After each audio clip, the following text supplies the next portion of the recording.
Thank you, everyone.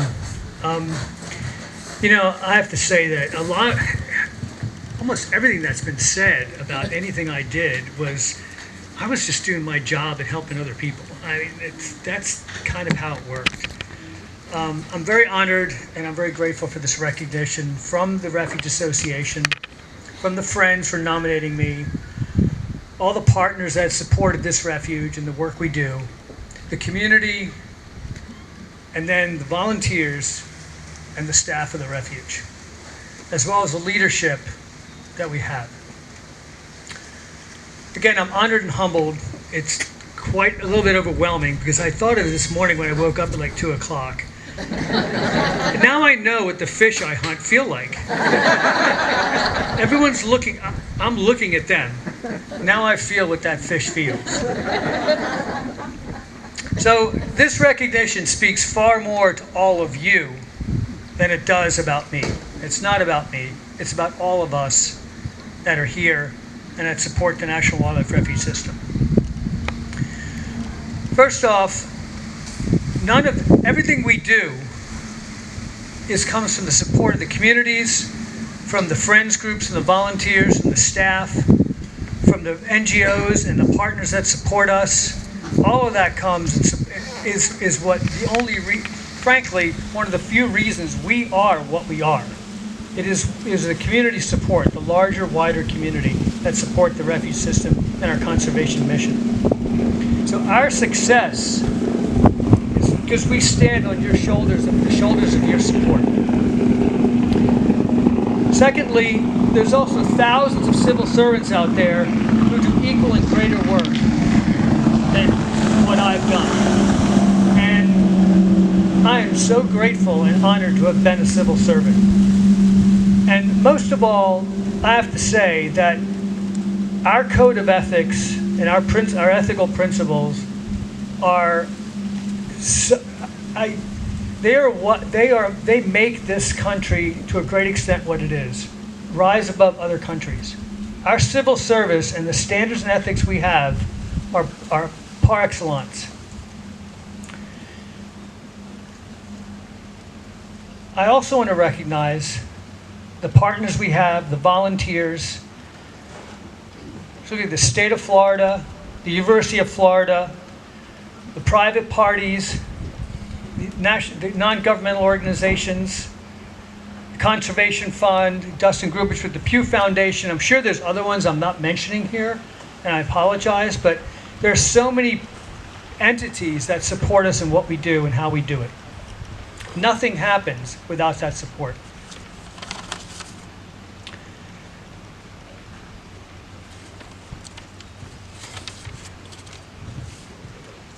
Truly, the best part of my years, people ask me, so what do you miss about working and what do you like about retirement? The only thing I really miss are the people.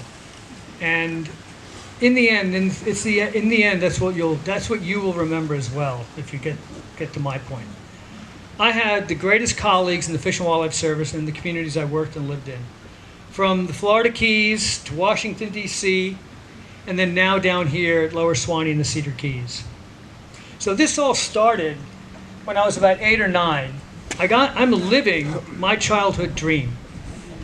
I grew up in southeastern Pennsylvania, which was Mennonite, Pennsylvania Dutch, and Amish farmland, and working farms and forests.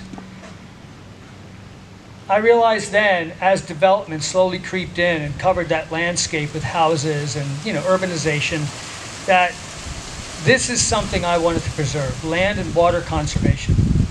My parents' values shaped me as well. I remember my father doing Earth Day cleanups before Earth Day was a thing in 1970. When that happened, I realized, wait a minute, we're doing this once a year. I committed to myself that every day, my work would be Earth Day every day. And I've lived that for the most part of my life. This also culminated here at the Lower Swanee and Cedar Keys, working and supporting local communities. What was so important to me here, and still is supporting rural communities and their lifestyles, their cultural heritage, and the natural resource-based economies. And most of America doesn't live in a place like this. So most Americans don't know that because they don't live that. But when you live here, you know that. That is so critical.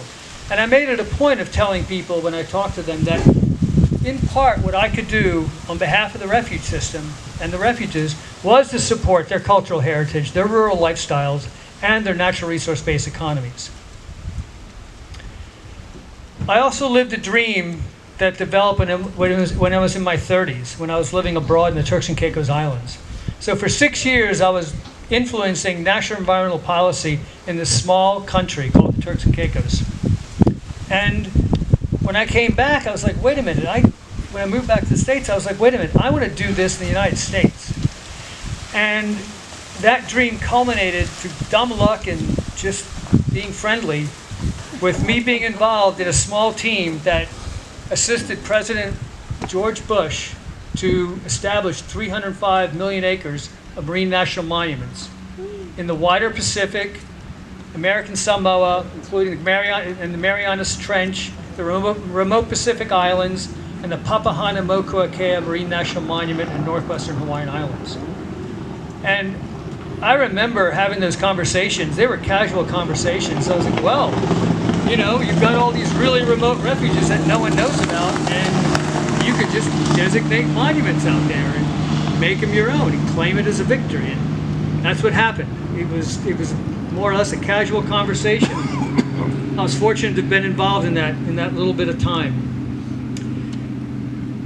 The other thing I've learned, and I tried to implement this, is I came to meetings already when I first started in the Keys and then in DC, was I would go to meetings. I had no idea what my job was in DC. It took for a long time for me to figure it out, because it's amorphous. But I'd go to these meetings and I would say, you know, how can I help? How can I help you from my angle? And there's not a lot of people, as I've found out in DC, that hear that. And so I was fortunate to build relationships with sister agencies, particularly NOAA, USDA, and other agencies that had a Corps of Engineers that had a remote interest in the marine environment. And it really paid off. I also got to travel to a lot of these places that I talked about and I helped conserve. And that was quite an experience. The other thing that I tried to manifest is that, as anyone who knows me, is I really can't take anything seriously. I just refuse to. You know, the staff is probably overjoyed that I've retired, because my direction to them was, if I croak on the job, drag me off to the deepest, darkest part of the swamp and drop me off and never look back. You know, they were, anyway. So I really miss joking with the staff. We've had endless fun, laughter, and practical jokes. I'm just grateful. I told Kenny tonight, I'm grateful that, or this afternoon, I told Kenny that I'm grateful none of us had a stroke or a heart attack in the jokes we played on each other. The other part of my job that I really liked was really interacting with the public. As you know, my phone number was out there for anyone to call or text me, get a hold of me anytime. And quite often, people were upset or they had concerns, and so I made a point of listening, and then I would try to weave in a bald-faced lie. It's sort of the way I raise my children, just blatantly lie to them and let them figure out. Now, wait a minute, I got to question this verbiage. And through that, I wound up oftentimes laughing with people that I never would expect to be laughing with.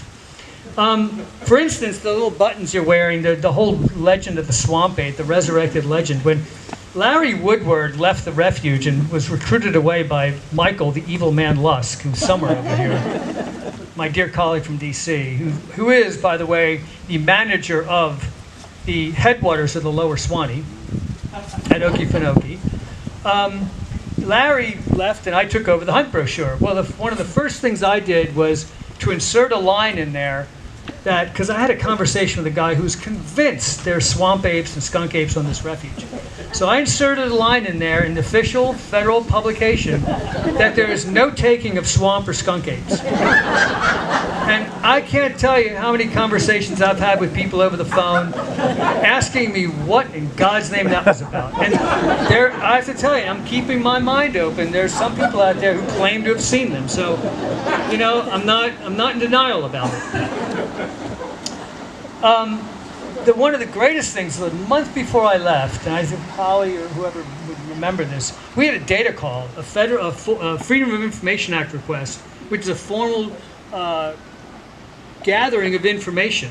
And this request was on Bigfoot, swamp apes, and skunk apes. And so I can imagine all these refuge managers, nothing to report, sign their name on the way. Dude, I went to town. This was like a wonderful writing exercise. I remember putting this together, as many stories, as many interactions as I could find, and then of course, citing our official publication and protecting these mythical animals. That truly was a highlight at the end of my career.